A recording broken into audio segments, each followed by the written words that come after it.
ده اسمه خابي لام، ولو ما كنتش تعرف اسمه اكيد هتكون شفته قبل كده.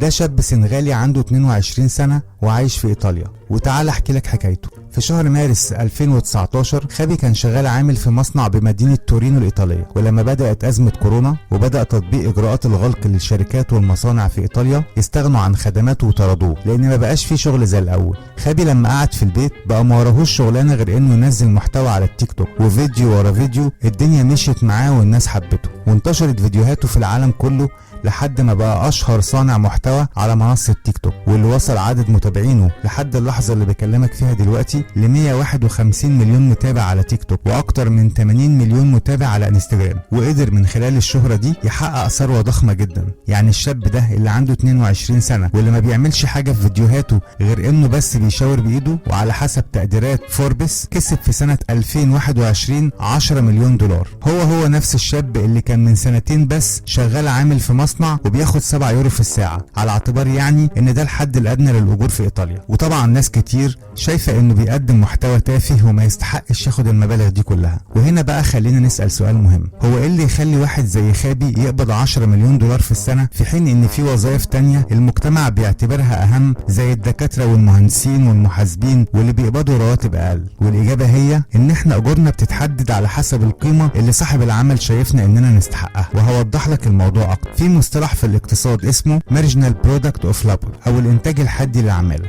وده معناه ان اي صاحب عمل لما بيشغل موظف عنده بيشوف الموظف ده بيكسبه ولا لا. يعني لازم باي حال من الاحوال الانتاج الحدي بتاع الموظف يكون اعلى من المرتب اللي بياخده، وده علشان صاحب العمل يقدر يديله مرتبه وفي نفس الوقت يكسب من وراه. وعلى قد ما بتكسبني هكسبك، لكن لو كان الانتاج الحدي بتاع الموظف اقل من مرتبه فطبيعي انه مش هيكمل في الشغل ده لان وجوده هيكون خسارة لصاحب العمل. يعني لعيبة الكرة والمغنيين واليوتيوبرز كل الناس دي اجورهم مجرد جزء من مكاسب الجهات اللي بتشغلهم. النادي مثلا بيكسب من ورا اللاعب بطرق كتيرة زي بيع التذاكر والحملات الإعلانية وإذاعة الماتشات في المحطات الفضائية وعقود الرعاية والمكافآت وغيرها. وده اللي بيخلي النادي يحافظ على اللاعب ويديله مبالغ الكبيرة دي، لأن لو النادي خسر اللاعب ده هيخسر معاه كل الحاجات دي. وطول ما في طلب من الجمهور على اللاعب ده كل ما يكون في ايرادات ومكسب للنادي. ولو في يوم قل طلب الجمهور على اللاعب ده بسبب مثلا الإصابة أو هبوط مستواه النادي هيستغنى عنه بسهولة. وهو ده حال المغنيين واليوتيوبرز، طول ما ليهم جمهور ومتابعين ومشاهدات بالملايين كل ما بيشجع أصحاب المنصات دي إنها تديهم فلوس أكتر لأن هو ده